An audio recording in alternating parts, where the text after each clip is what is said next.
अवधूत चिंतन श्री गुरुदेव दत्त. श्री स्वामी समर्थ. 29 जुलैला बुधवारी आली आहे पवित्र गुरुपौर्णिमा. जर या दिवशी उंबराच्या झाडाला ही एक विशेष वस्तू अर्पण केली तर घराची, मुलांची आणि पतीची भरभरून प्रगती होते. प्रत्येक कामातील अडथळे दूर होतात आणि गुरूंची अखंड कृपा लाभते अशी मान्यता आहे. हा उपाय नेमका कोणत्या वेळेत करायचा, कोणती वस्तू अर्पण करायची आणि हा संपूर्ण विधी कसा करायचा याची सविस्तर माहिती आज मी तुम्हाला सांगणार आहे. त्यामुळे हा व्हिडिओ शेवटपर्यंत नक्की पहा. नमस्कार प्रिय बंधू भगिनींनो, तुमचा येणारा प्रत्येक दिवस सुखात, ऐश्वर्यात आणि निरोगी जावो अशी मी दत्तगुरूंच्या पवित्र चरणी मनापासून प्रार्थना करते. 29 जुलै बुधवार या दिवशी आलेली गुरुपौर्णिमा आपल्या सनातन धर्मातील अत्यंत पवित्र आणि महत्त्वाची तिथी आहे. आषाढ महिन्यात येणारी ही पौर्णिमा म्हणजेच गुरुपौर्णिमा. हा दिवस आपल्या गुरुजनांप्रती आदर व्यक्त करण्याचा, त्यांची भक्तिभावाने पूजा करण्याचा आणि त्यांचे आशीर्वाद घेण्याचा दिवस मानला जातो.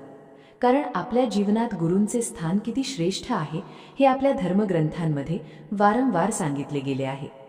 गुरुचरित्रामध्येही एक अतिशय सुंदर विचार सांगितला आहे. एक वेळ परमेश्वर रागवला तरी गुरु आपले रक्षण करू शकतात, पण गुरुच जर नाराज झाले तर देव सुद्धा वाचवू शकत नाही. म्हणूनच गुरुपौर्णिमेच्या दिवशी गुरूंची मनापासून सेवा, पूजा आणि नामस्मरण करण्याला विशेष महत्त्व दिले जाते.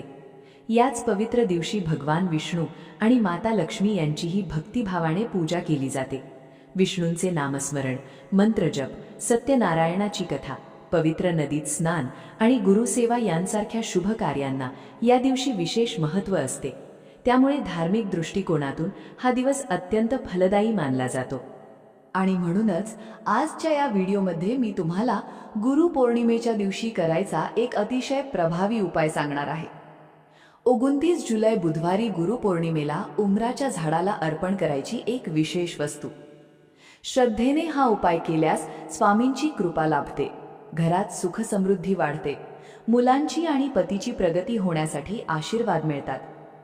एवढंच नाही तर मनातील अनेक इच्छा पूर्ण होण्यासाठीही हा उपाय अत्यंत लाभदायक मानला जातो. नेमकी कोणती वस्तू उंबराच्या झाडाला अर्पण करायची, हा उपाय कोणत्या वेळेत करायचा आणि तो करताना कोणत्या गोष्टी लक्षात ठेवायच्या हे मी पुढे सविस्तर सांगणार आहे. त्यामुळे व्हिडिओ अजिबात स्किप करू नका, शेवटपर्यंत नक्की पहा. चॅनलवर नवीन असाल तर चॅनलला सबस्क्राईब करा आणि बेल आयकन नक्की दाबा, म्हणजे मी जेव्हा जेव्हा असे महत्त्वाचे आणि उपयुक्त व्हिडिओ घेऊन येईन तेव्हा त्याची सूचना सर्वात आधी तुम्हालाच मिळेल आणि एकही महत्त्वाचा व्हिडिओ तुमच्याकडून मिस होणार नाही. तर आता पुढे पाहूया, गुरुपौर्णिमेच्या दिवशी उंबराच्या झाडाला इतकं विशेष महत्त्व का दिलं जातं आणि ही एक वस्तू अर्पण केल्याने कोणते शुभलाभ मिळतात. तर बघा, या वर्षीची गुरुपौर्णिमा देखील अत्यंत विशेष मानली जाते. कारण हा दिवस आपल्या गुरूंच्या कृपेचा अनुभव घेण्याचा, त्यांच्याप्रती कृतज्ञता व्यक्त करण्याचा आणि मनापासून सेवा करण्याचा दिवस आहे. त्यामुळे या दिवशी केलेली पूजा, जप आणि छोटे छोटे उपायही खूप शुभ फल देणारे मानले जातात. विशेष म्हणजे गुरुपौर्णिमेच्या दिवशी उंबराच्या झाडाची पूजा करण्याला खूप मोठे महत्त्व दिले गेले आहे. कारण या पवित्र वृक्षामध्ये साक्षात श्री दत्त गुरूंचा वास असतो असे मानले जाते. आपल्या श्री स्वामी समर्थ महाराजांचाही या वृक्षाशी अतिशय जवळचा संबंध सांगितला जातो. म्हणूनच या दिवशी उंबराच्या झाडाला भक्तिभावाने ही एक विशेष वस्तू अर्पण करायची आहे. यामागे आणखी एक महत्त्वाचे कारणही आहे. उंबराच्या वृक्षाचा संबंध शुक्र ग्रहाशी जोडला जातो. आपल्या कुंडलीतील शुक्र ग्रह बळकट व्हावा, त्याचा शुभप्रभाव वाढावा, यासाठी या दिवशी हा उपाय करणे अत्यंत शुभ मानले जाते. असे सांगितले जाते की गुरुपौर्णिमेच्या दिवशी श्रद्धेने उंबराच्या झाडाला ही वस्तू अर्पण केल्याने कुंडलीतील शुक्र ग्रह मजबूत होण्यास मदत होते. त्याचबरोबर धनाशी संबंधित अडचणी कमी होतात आणि आर्थिक स्थितीतही सकारात्मक बदल दिसून येतात. कारण शुक्र ग्रह हा सुख, संपत्ती, वैभव आणि ऐश्वर्याचा कारक मानला जातो. ज्या व्यक्तीच्या कुंडलीत शुक्र ग्रह शुभ आणि मजबूत स्थितीत असतो त्याच्या जीवनात धन, सुख आणि समृद्धीची कमतरता राहत नाही. पण जर शुक्र ग्रह कमकुवत असेल तर अनेकदा आर्थिक अडचणी, पैशाची तंगी आणि विविध समस्या सतावत राहतात.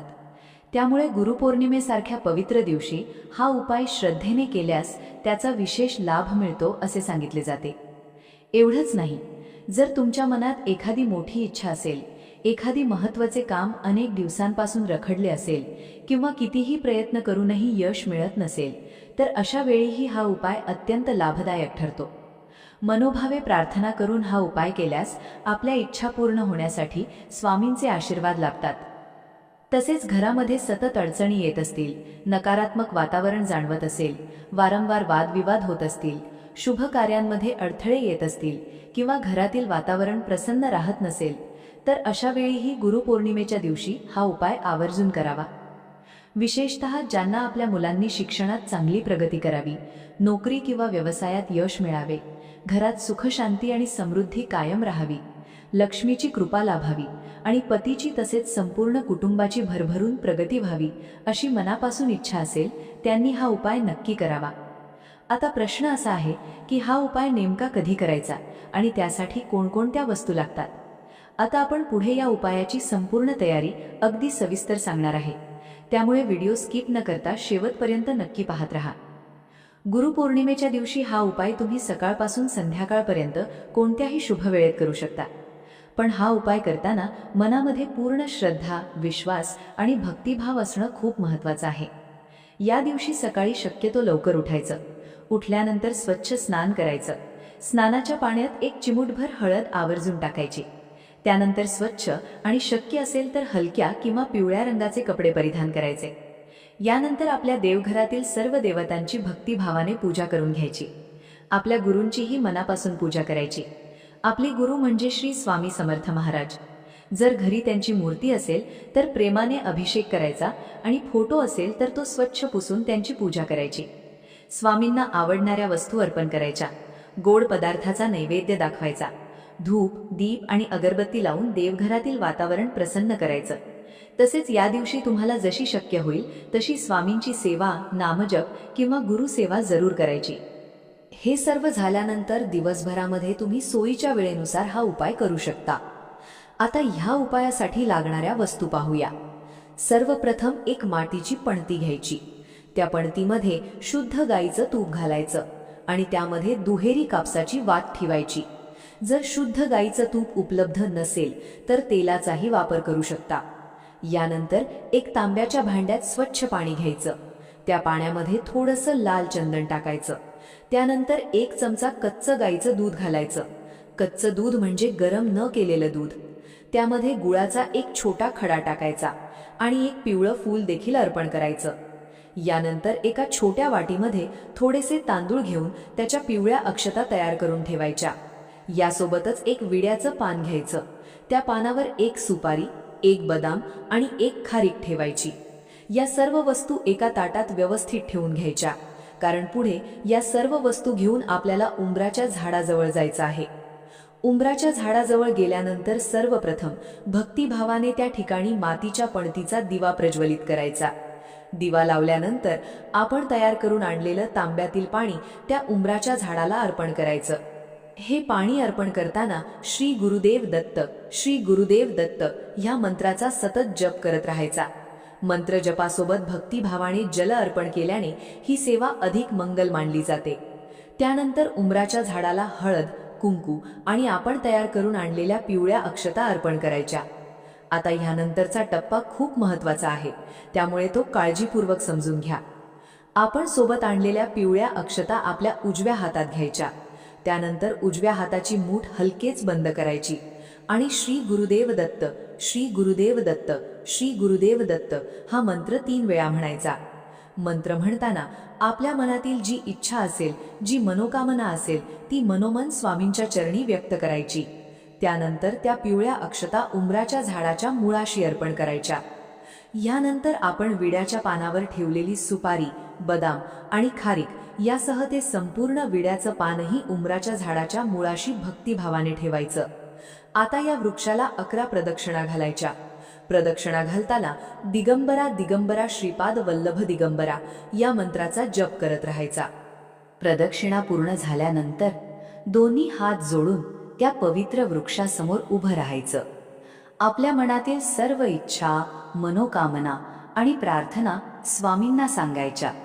त्यानंतर श्रद्धेने आपलं मस्तक उंबराच्या झाडाला टेकवून आपल्या जीवनातील अडचणी, दुःख आणि संकट दूर होण्यासाठी मनापासून प्रार्थना करायची.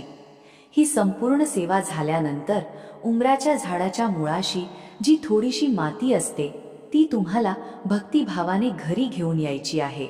मात्र माती घेताना झाडाला कोणतीही हानी होणार नाही याची नक्की काळजी घ्या. अगदी थोडीशी माती घेतली तरी पुरेशी आहे. घरी आल्यानंतर ही माती आपल्या घरातील एखाद्या कुंडीमध्ये टाकायची. हा छोटासा उपाय अनेक जण करतात, पण त्यामागचं महत्त्व फार कमी लोकांना माहिती असतं. ज्योतिषशास्त्रानुसार गुरुपौर्णिमेच्या दिवशी उंबराच्या वृक्षाची ही पवित्र माती घरी आणून कुंडीमध्ये ठेवल्यास अनेक शुभ परिणाम मिळतात असे सांगितले जाते. घरामध्ये पती पत्नीमध्ये वारंवार होणारे वाद कमी होण्यासाठी, वास्तुदोष किंवा पितृदोषाचे परिणाम शांत होण्यासाठी आणि जमिनीशी संबंधित अडचणी दूर होण्यासाठीही हा उपाय लाभदायक मानला जातो. यामागचं कारण म्हणजे उंबराचा हा वृक्ष साक्षात श्री दत्तगुरूंचा निवास असलेला पवित्र वृक्ष मानला जातो. त्यामुळे या वृक्षाची भक्तिभावाने सेवा केल्यास त्याचं पुण्य अनेक पटींनी वाढतं. असंही सांगितलं जातं की सद्गुरू दत्त माऊलींनी या पवित्र वृक्षाखाली साधना केली होती. म्हणूनच उंबराच्या झाडाला पृथ्वीवरील कल्पवृक्ष असंही म्हटलं जातं. भगवान विष्णूंनी या वृक्षाला असा आशीर्वाद दिला की हा वृक्ष सदैव फळांनी बहरलेला राहील आणि जो भक्त श्रद्धेने याचं पूजन करेल त्याच्या मनातील इच्छा पूर्ण होतील.